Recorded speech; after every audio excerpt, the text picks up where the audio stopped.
Imagine living a life where your mind is resilient, your heart is content, and your actions are guided by a personal philosophy that brings you peace and fulfillment. That's what Stoic philosophy, and particularly the teachings of Seneca, offer us. A roadmap to mastering life's challenges with strength, clarity, and grace. Seneca, one of the greatest Stoic philosophers, didn't just teach wisdom, he lived it. His letters and essays offer timeless insights into how to strengthen your mind, embrace the present, and find joy in simplicity. In today's episode, we'll explore 10 powerful life lessons from Seneca, lessons that will help you cultivate a stronger mindset, overcome life's struggles, and live a life of purpose and meaning. These aren't abstract ideas. They're practical principles you can apply every day. By the end of this episode, you'll have a clearer understanding of how to find inner peace, live fully in the present, and build a philosophy that guides your life with intention. Let's dive in. Lesson 1. Strengthen your mind every day. Your mind is your most valuable asset. It shapes how you perceive the world, how you react to challenges, and ultimately, how you live your life. But just like a muscle, your mind needs regular exercise to grow stronger and more resilient. If left untrained, it can become vulnerable to stress, negativity, and overwhelm. Strengthening your mind every day is essential if you want to build the mental fortitude to thrive in both good times and bad. A strong mind isn't built overnight. It's cultivated through daily practices that challenge your thinking and expand your perspective. Whether it's reading thought-provoking material, reflecting on your experiences, or engaging in mindfulness, small, consistent actions build mental strength over time. One effective way to train your mind is by intentionally embracing discomfort. Life is unpredictable, and challenges are inevitable. Instead of avoiding discomfort, lean into it. Face difficult tasks head-on, push through moments of doubt, and stay committed when things get tough. Every time you do, you're reinforcing your ability to stay calm and focused under pressure. As Seneca wisely noted, difficulties strengthen the mind, as labor does the body. This isn't about seeking hardship, but about understanding that growth often comes from struggle. By confronting challenges rather than avoiding them, you build the kind of mental resilience that allows you to remain steady in the face of adversity. Another key practice is mindful learning. Seneca believed in the value of lifelong learning, writing, "As long as you live, keep learning how to live." Every day presents an opportunity to learn something new, whether it's gaining insight from a book, reflecting on a personal experience, or listening to someone with a different perspective. When you commit to this practice, you're not just gathering knowledge, you're training your mind to be adaptable, thoughtful, and open to growth. Here's something practical you can do. Each day, take a few minutes to engage in a mental exercise. It could be something simple, like journaling a thought that challenged you, practicing gratitude, or reading a passage that makes you think deeply. The goal isn't to overwhelm yourself, but to consistently train your mind in small, manageable ways. Ask yourself, how am I strengthening my mind today? Whether it's pushing through discomfort, embracing a challenge, or learning something new, these small actions add up over time. The stronger your mind becomes, the more capable you'll be of handling life's inevitable ups and downs.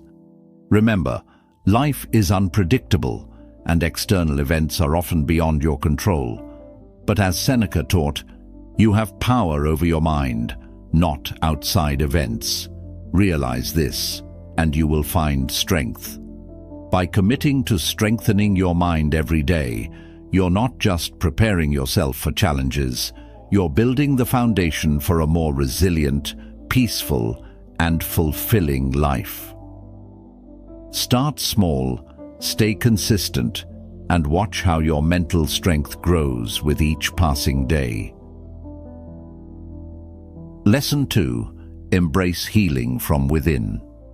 We all carry emotional burdens, regrets from the past, fears about the future, and self-imposed pressures that weigh us down. These burdens can drain our energy and cloud our ability to live fully in the present. True healing doesn't come from outside, it begins within, by letting go of what no longer serves us and focusing on what we can control in the here and now. One of the greatest obstacles to inner peace is being stuck in the past or paralyzed by anxiety about the future. Many people replay their past mistakes or worry about events that may never happen, but as Seneca wisely pointed out, true happiness is to enjoy the present without anxious dependence upon the future, not to amuse ourselves with either hopes or fears, but to rest satisfied with what we have. The lesson here is clear. Healing starts when you stop being held hostage by time, when you release the grip of yesterday's regrets and tomorrow's uncertainties. To embrace healing from within, start by practicing self-compassion. Be kind to yourself as you would to a close friend. We often judge ourselves harshly for mistakes we've made, but holding on to that guilt only prolongs our suffering. Instead, acknowledge your past, learn from it, and allow yourself to move forward. Remember, healing isn't about erasing the past, it's about finding peace with it. Another important step is learning to detach from uncontrollable outcomes. Much of our emotional pain comes from trying to control things beyond our reach. Other people's actions, the future, or even circumstances outside our influence. Seneca reminded us, "We suffer more in imagination than in reality." Most of our fears never materialize, yet we allow them to dominate our thoughts. By focusing on what's within your control, your mindset, your actions, and your reactions, you can free yourself from unnecessary worry. Here's something practical you can do. The next time you catch yourself dwelling on a past regret or worrying about the future, pause and ask yourself, is this something I can change or control right now? If the answer is no, practice letting it go. Shift your focus back to the present moment by taking a few deep breaths, grounding yourself, and reminding yourself that life happens in the present, not in the past or future. Ask yourself, what burden am I ready to release today? It could be a lingering regret, an unrealistic expectation, or a fear that's been holding you back. Write it down, reflect on it, and make a conscious decision to let it go. This simple act can be incredibly liberating, helping you create space for inner peace and clarity. Remember, healing isn't a destination, it's a process. By embracing healing from within, you're choosing to live with greater freedom, less emotional weight, and more presence.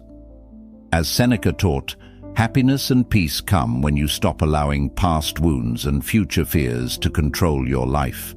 The power to heal lies within you. Start by letting go of what no longer serves you, and watch as your inner world begins to transform.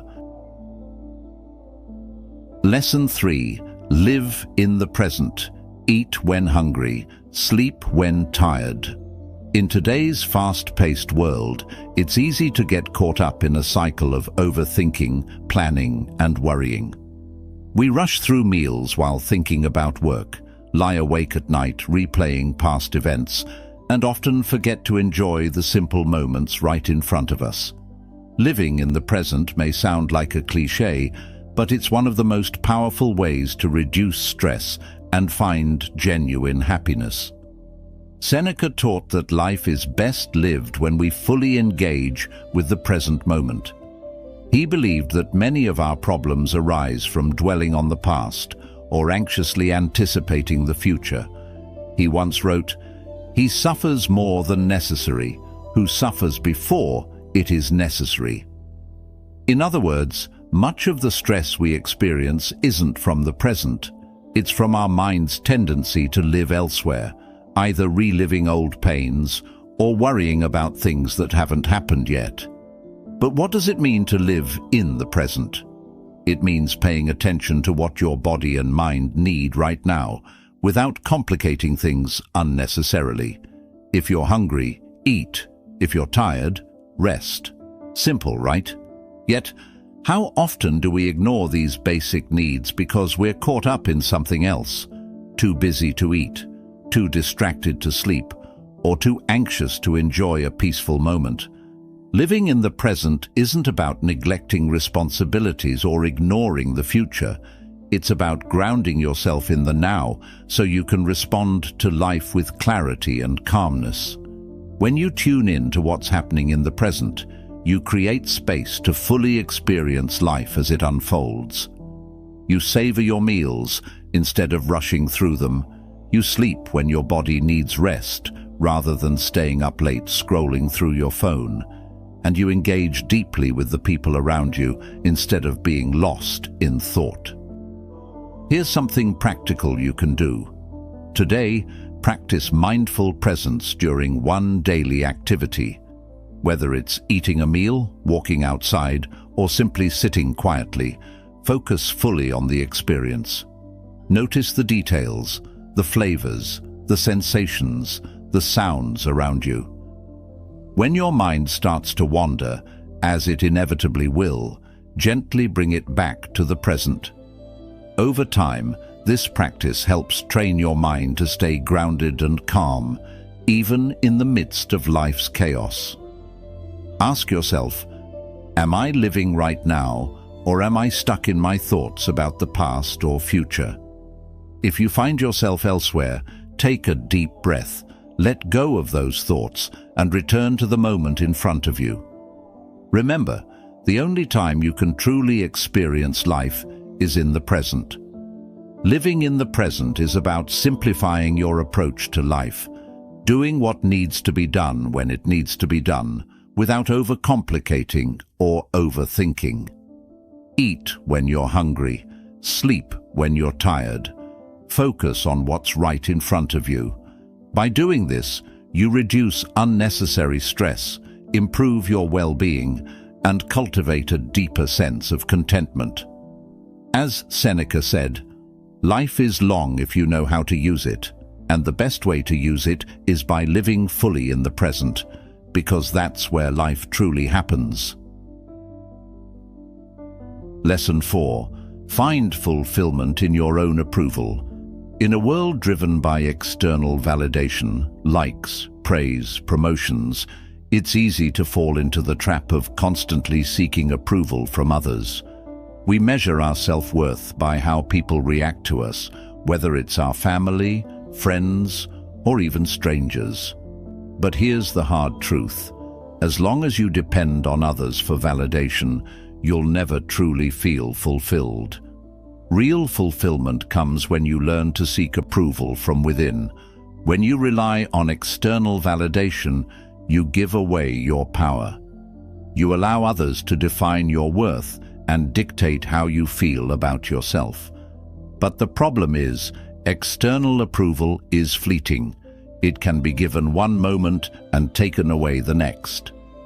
If your sense of self is tied to something so fragile, you'll always feel insecure, no matter how much approval you receive. Seneca urged us to cultivate inner strength and self-approval by living according to our own values, not by chasing public praise. He wrote, "What progress have I made? I have begun to be a friend to myself." This is the essence of self-approval, being at peace with who you are, regardless of whether others acknowledge it or not. Finding fulfillment in your own approval starts with knowing your values. What do you stand for? What principles guide your life? When you live in alignment with those values, you don't need external applause. You create an internal sense of pride and satisfaction. You know you're doing what's right, even if no one else notices. Another crucial aspect of self-approval is learning to silence the inner critic. Often, we're our own harshest judges. We replay our mistakes, criticize our flaws, and convince ourselves that we're not good enough. But what if, instead of judging yourself harshly, you chose to be your own biggest supporter? Self-approval doesn't mean ignoring your flaws. It means accepting them while recognizing your worth. Here's something practical you can do. Each day, take a moment to reflect on one thing you did well, something that aligns with your values. It doesn't have to be grand. It could be as simple as showing kindness, being honest, or staying true to a personal commitment. Acknowledge it and remind yourself that your worth isn't dependent on anyone else's opinion. It comes from living authentically. Ask yourself, am I living for my own approval, or am I trying to please others? If you realize you're caught in the cycle of seeking validation, take a step back. Remind yourself that the only approval that truly matters is your own. When you live for yourself, you free yourself from the exhausting need to constantly prove your worth to others. Remember, no one else can give you lasting fulfillment. It must come from within. Seeking approval from others only leaves you vulnerable to their judgments. But when you find fulfillment in your own approval, you become unshakable. You live with integrity, confidence, and inner peace, knowing that you are enough as you are. As Seneca wisely said, "A wise man is content with his own approval." True fulfillment comes when you stop looking outward for validation and start looking inward for strength. You don't need the world's applause to live a meaningful life. You only need your own. Lesson 5. Master the art of contentment. In a world that constantly encourages us to strive for more money, more success, more possessions, it's easy to fall into the trap of never feeling satisfied. The endless pursuit of more leaves many people exhausted, frustrated, and unfulfilled. But true peace and happiness aren't found in having everything. They're found in appreciating what you already have. That's where the art of contentment comes in. Contentment doesn't mean settling for less or giving up on ambition. It means learning to find joy in what's already present in your life. When you focus on what you have instead of obsessing over what's missing, you free yourself from the constant cycle of craving and dissatisfaction. Seneca believed that contentment was the key to true wealth. He wrote, "It is not the man who has too little, but the man who craves more, that is poor." In other words, true richness comes from appreciating what you have, not from endlessly chasing what you don't. The problem with always wanting more is that the goalpost keeps moving. Once you achieve one thing, your mind quickly shifts to the next desire. You get the promotion, but now you want a higher position. You buy the new gadget, but a better version comes out. This cycle never ends unless you consciously choose to practice contentment. Mastering contentment starts with gratitude. Take a moment to reflect on what's already good in your life, your health, your relationships, your experiences. Gratitude shifts your focus from lack to abundance. It helps you realize that, while you may not have everything, you already have enough to feel fulfilled. Another important step is to redefine success. Modern society often equates success with wealth or status, but real success is about living a life aligned with your values and finding peace within yourself. When you stop measuring your worth by external markers and start valuing things like inner peace, meaningful relationships, and personal growth, contentment becomes more attainable. Here's something practical you can do. Every night before you go to bed, Write down 3 things you're grateful for. They don't have to be big. Sometimes it's the small things that matter most. Over time, this simple practice trains your mind to focus on what you have rather than what you lack, cultivating a mindset of contentment. Ask yourself, am I constantly chasing more, or am I appreciating what I already have? If you find yourself stuck in the chase, pause and reflect on what's already good in your life. Remind yourself that while ambition can drive progress, contentment brings peace. Mastering the art of contentment doesn't mean you stop growing. It means you stop tying your happiness to future outcomes. You can still strive for more, but from a place of appreciation rather than lack. You can work toward your goals while remaining grounded in the present, finding joy in the journey rather than waiting for a distant destination to bring you happiness. As Seneca wisely said, "If you live according to nature, you will never be poor. If you live according to opinion, you will never be rich." Contentment isn't about having everything. It's about realizing that you already have enough. And when you master that realization, you unlock a deeper sense of joy, peace, and fulfillment. Lesson 6. Enrich your life by living for others. In a world where individualism is often glorified, it's easy to focus solely on personal goals, ambitions, and desires. But true fulfillment doesn't come from living just for yourself. It comes from contributing to the well-being of others. When you shift your mindset from "what can I get" to "what can I give?" swing, you enrich your life in ways that material success alone never could. Living for others doesn't mean neglecting your own needs or becoming a people pleaser. It means finding purpose in acts of kindness, compassion, and service.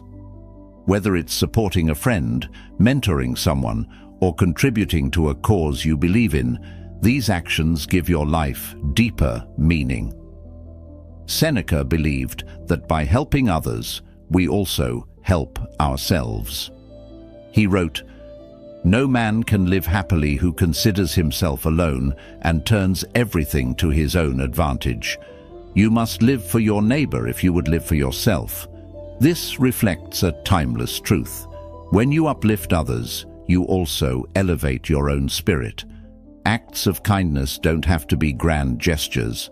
Sometimes the smallest actions, offering a listening ear, giving encouragement, or simply being present, can have a profound impact on someone's life.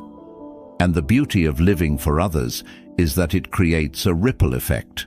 Your kindness inspires others to act in kind, spreading positivity and connection.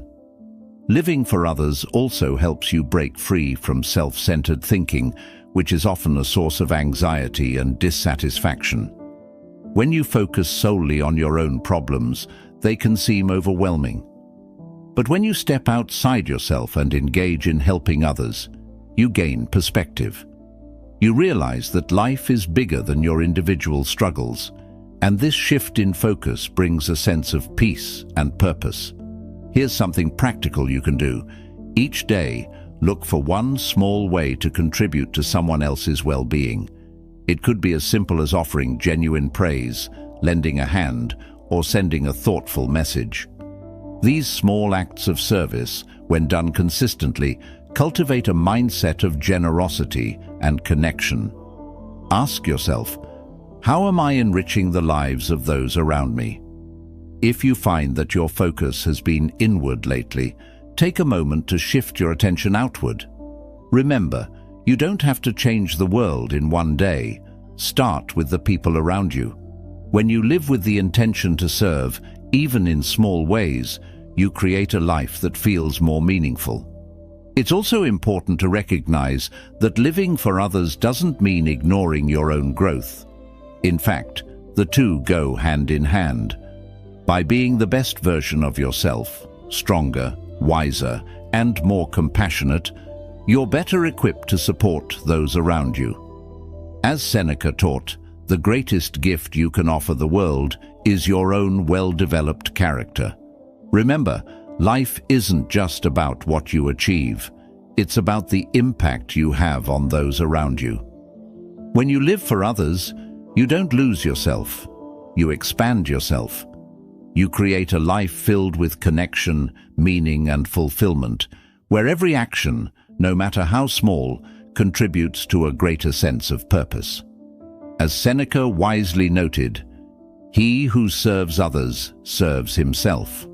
By enriching the lives of others, you also enrich your own. So take a step today.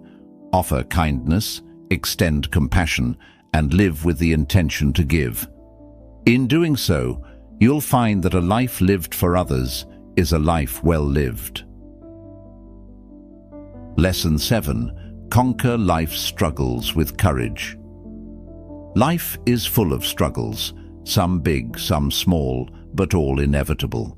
Whether it's facing personal setbacks, external challenges, or moments of self-doubt, one thing is certain: you cannot avoid life's difficulties, but you can choose how to face them.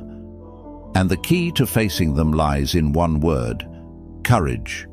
Courage isn't the absence of fear, it's the ability to act despite it.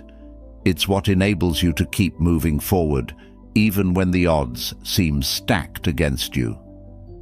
Too often, people avoid challenges because they fear failure, discomfort, or judgment. But avoiding struggle doesn't eliminate it, it only postpones it. By choosing to face life's challenges head-on, you build strength, resilience, and confidence. Seneca believed that courage was essential for personal growth. He taught that adversity is not something to be feared, but something to be embraced as an opportunity to grow stronger. He wrote, "Difficulties strengthen the mind, as labor strengthens the body." Every struggle you face is a chance to develop mental fortitude and become a better version of yourself. Facing life's struggles with courage starts with changing your mindset. Instead of viewing obstacles as barriers, see them as tests of your strength. Ask yourself, what can I learn from this challenge? How can this make me stronger? This simple shift in perspective transforms struggles from something to avoid into something to conquer. Another key to developing courage is taking small, consistent steps toward difficult things. Courage isn't built in a day. It's built over time, one small act at a time. Whether it's having a tough conversation, stepping out of your comfort zone, or committing to a goal that feels daunting, every courageous act strengthens your ability to face bigger challenges in the future. Here's something practical you can do. The next time you're faced with a difficult situation, take a moment to pause and acknowledge your fear. Then ask yourself, what's one small action I can take right now to move forward? It doesn't have to be a huge leap. Sometimes just taking the first step is enough to build momentum. Over time, these small acts of courage add up, making you more resilient in the face of future struggles. Ask yourself, am I avoiding this struggle because of fear, or am I ready to face it with courage? If fear is holding you back, remind yourself that courage isn't about eliminating fear. It's about acting despite it. Remember, every great achievement in life began with someone willing to take a risk, face discomfort, and keep going despite uncertainty. Courage also means accepting failure as part of the process. No one succeeds without setbacks, and no one grows without stumbling along the way. When you embrace failure as a necessary part of learning, you free yourself from the fear of it. You become willing to try, to risk, and to grow. As Seneca wisely noted, brave men rejoice in adversity, just as brave soldiers triumph in war. Remember, life's struggles are not meant to break you, they're meant to shape you. By choosing to face them with courage, you become stronger, more confident, and more capable of handling whatever comes your way. You stop being a victim of circumstances and start becoming the author of your own story. So, the next time life presents you with a challenge, don't back down. Stand tall, take a breath, and move forward. Each step you take, no matter how small, is a victory. And with every victory, you build the courage to face whatever life throws at you next.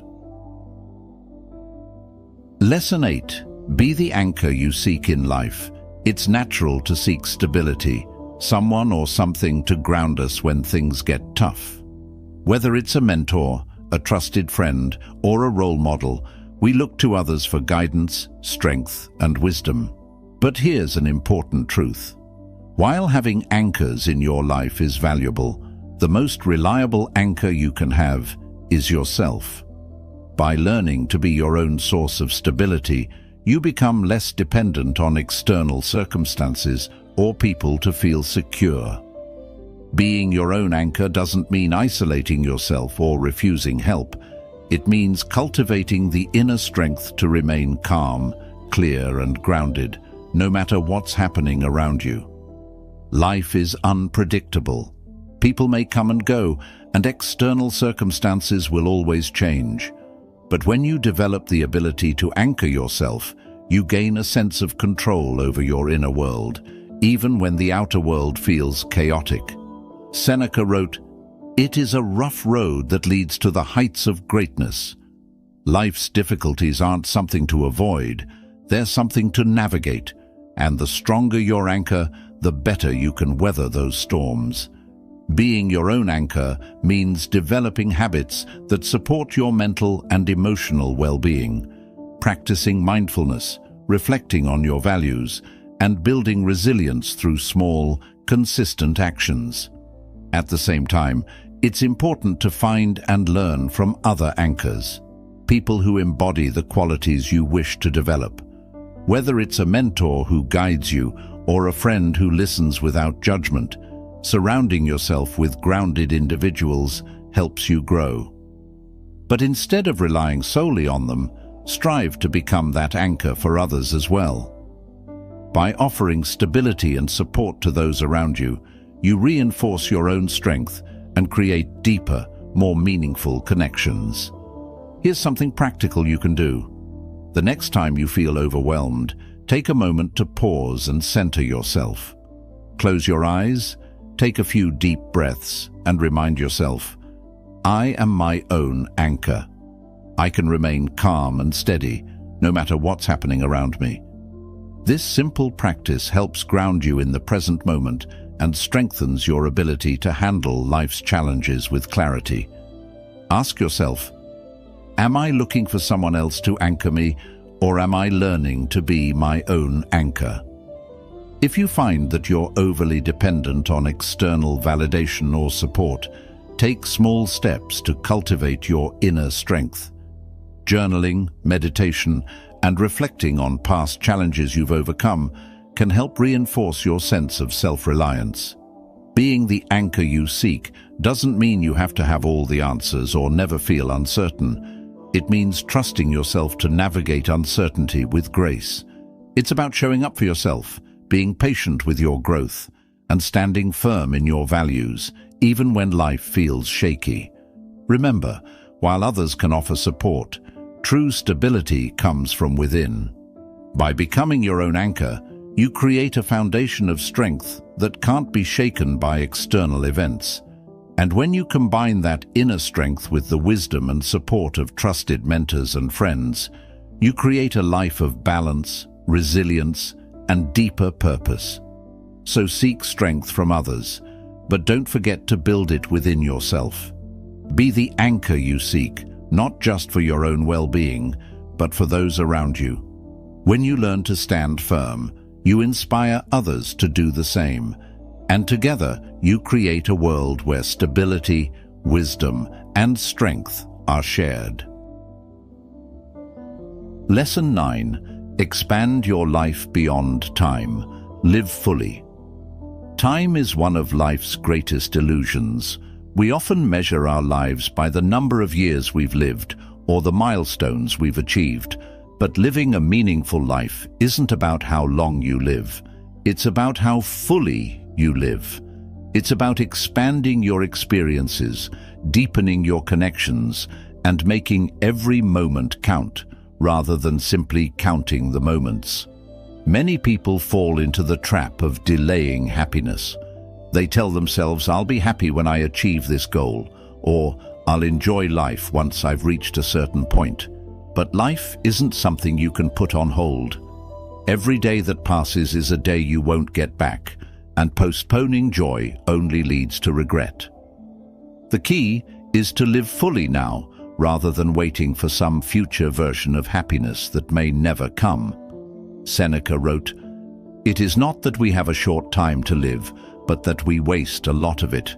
His point is clear. Most people don't lack time, they lack presence.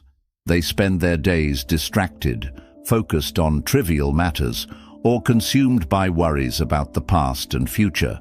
By choosing to live fully in each moment, you make the most of your time, no matter how long or short it may be. Living fully doesn't mean chasing every thrill or constantly seeking excitement. It means being present in your life and engaging deeply with what matters most. Whether it's spending quality time with loved ones, pursuing a passion, or simply savoring a quiet moment, living fully is about depth, not duration. It's about experiencing life in its richness and variety, rather than rushing through it on autopilot. Here's something practical you can do. At the end of each day, reflect on one moment where you felt fully alive. It could be a simple conversation, a task you completed with focus, or a moment of peace you experienced while alone. Over time, this practice trains your mind to seek out and appreciate moments of fullness in everyday life. Ask yourself, am I truly living, or am I merely existing? If you find that you're caught up in routines or distractions, make a conscious effort to slow down and engage more deeply with the present. Whether it's putting your phone away during a meal or taking a walk without distractions, these small shifts help you expand your life beyond time by making each moment count. Another powerful way to live fully is to pursue meaning, not just pleasure. While pleasure is fleeting, meaning gives life depth and purpose. Find what brings meaning to your life, whether it's creating something, helping others, or growing as a person, and devote yourself to it. When you live with purpose, time feels less like a constraint and more like an opportunity. Remember, life isn't measured by the number of breaths you take, but by the moments that take your breath away. By choosing to live fully, you expand your life beyond the ticking clock. You create a life rich in experience, connection, and meaning. A life where no matter how much time you have, you truly feel alive. As Seneca said, life is long if you know how to use it. So stop waiting for the right moment to start living. The right moment is now. Expand your life by being present, finding meaning, and savoring each experience as it comes. Because in the end, it's not about how much time you have, it's about how fully you choose to live. Lesson 10. Craft your own life philosophy. Every great life is built on a solid foundation of principles, a personal philosophy that guides your actions, shapes your decisions, and helps you stay grounded amidst life's chaos. Without a clear philosophy, you're likely to be swayed by external opinions, fleeting emotions, or societal pressures. But when you take the time to craft your own life philosophy, you create a compass that helps you navigate life with confidence and clarity. A life philosophy isn't something rigid or overly complex. It's a set of personal values and beliefs that define how you approach challenges, relationships, and personal growth. It's what keeps you aligned with your true self, even when external circumstances are unpredictable. When you live according to a well-crafted philosophy, you're less likely to be thrown off course by setbacks or influenced by the opinions of others. Seneca emphasized the importance of defining your principles and living by them. He wrote, "If a man knows not to which port he sails, no wind is favorable." Without clear direction, it's easy to drift through life, reacting to events rather than acting with purpose. But when you know your destination, when you've crafted a philosophy that reflects your core values, you can steer your life with intention, no matter what winds blow your way.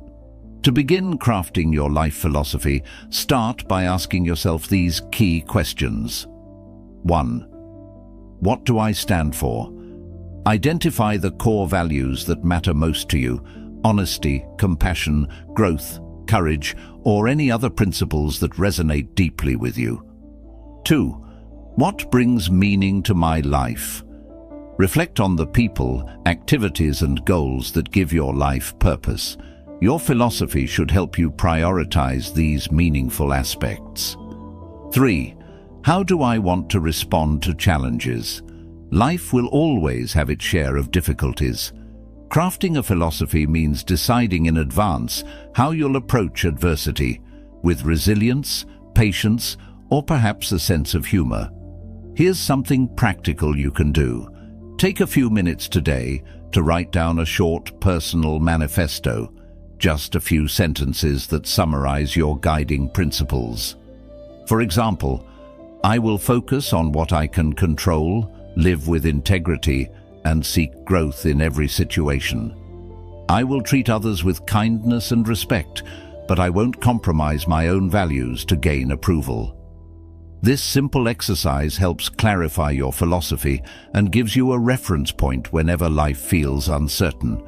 Ask yourself, am I living by my own principles, or am I being influenced by external forces? If you find that you're often acting out of fear, pressure, or the desire to please others, take a step back. Remind yourself of your philosophy and use it as a guide to make decisions that align with your true self. Crafting your own life philosophy doesn't mean you have all the answers. It means you have a framework that helps you make better choices, stay true to your values, and find meaning in the everyday. Your philosophy can evolve over time as you grow and learn, but its core principles should remain rooted in what matters most to you. Remember, the world is full of distractions and noise, but when you live by a clear philosophy, you create a sense of inner peace and direction. You're no longer living at the mercy of external events. You're living with purpose, intention, and authenticity. As Seneca wisely said, "Hold fast to this sound and wholesome rule of life, that you indulge the body only as far as is needed for health. The soul, however, must be trained to endure hardship and rise above difficult circumstances." By crafting your own life philosophy, you empower yourself to live not according to the whims of the world, but according to the principles that bring you lasting fulfillment. Take control of your life, define your values, craft your philosophy, and let it guide you toward a life of meaning, strength, and true purpose. Life is unpredictable, full of challenges, joys, and everything in between. But what makes the difference between simply existing and truly thriving is how you choose to live. The lessons we've explored today, strengthening your mind, finding contentment, embracing courage, living fully, and crafting your own life philosophy, are more than just ideas. They're principles that, when applied, can help you build a life of clarity, strength, and purpose. Remember, these lessons aren't about perfection. They're about progress, taking small, consistent steps each day toward becoming the person you want to be. You don't need to master everything overnight. Start with one lesson, one habit, one change, and build from there. Over time, those small efforts will transform the way you think, act, and live. Ask yourself, what's one lesson from today's episode that I can start applying right now? It could be letting go of unnecessary comparisons, setting clearer boundaries, or simply taking a moment to reflect on what truly matters to you. Whatever it is, commit to it, because real change starts with action. As Seneca wisely taught, life is long if you know how to use it. The key isn't in trying to control everything, but in learning to control yourself, your mind, your reactions, and your choices. When you live intentionally, guided by your values, you create a life that feels meaningful and fulfilling, no matter what circumstances you face. Thank you for joining us on this journey through 10 life lessons from Seneca. If these insights resonated with you, take a moment to reflect, apply what you've learned, and share this episode with someone who might benefit from it. Together, we can build a community of individuals committed to living with purpose, resilience, and wisdom. Until next time, stay grounded, stay intentional, and most importantly, lead your life with courage and clarity.